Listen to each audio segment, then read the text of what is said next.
My prayer for you is that you will know the joy of spiritual community, which is what Jesus was creating when he said, let other people know that you're my disciples, you're my community of believers, you're friends with each other by how you love one another.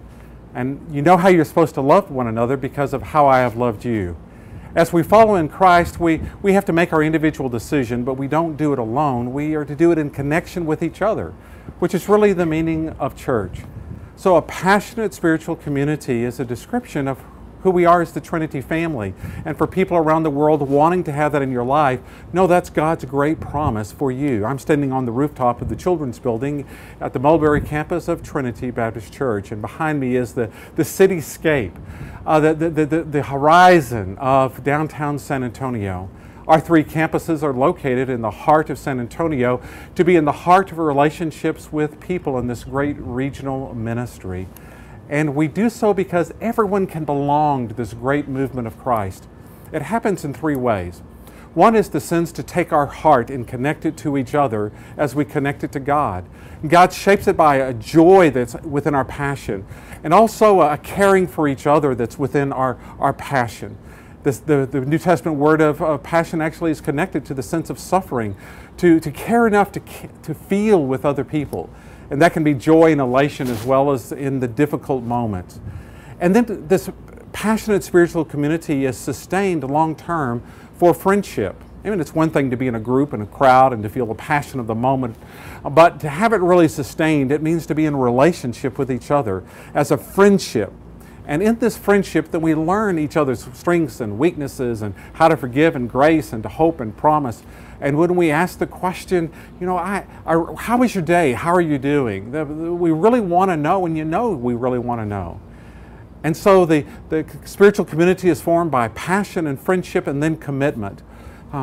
Many of you have served in the military, and one of the common phrases I hear from people who have served on the front lines of battle together is that they fought in a cause and they fought with each other. That in the toughness of life, we know that we're maybe serving a great cause, but it comes alive for us is when we're seeking to help and protect our brother and our sister, our comrade to the right or to the left. And this common commitment then gives us a sustaining purpose in our life. And so Jesus said, you know, wherever two or three are gathered in my name, I'm with you, that you are to be as brothers and sisters with each other. He forms us in the purpose of transforming a world by being a family of believers who want God's very best for each and every person. And so as we look at the cityscape of downtown San Antonio, it's knowing that it's our connection as a congregation who is a lighthouse on the hill is for each and every one.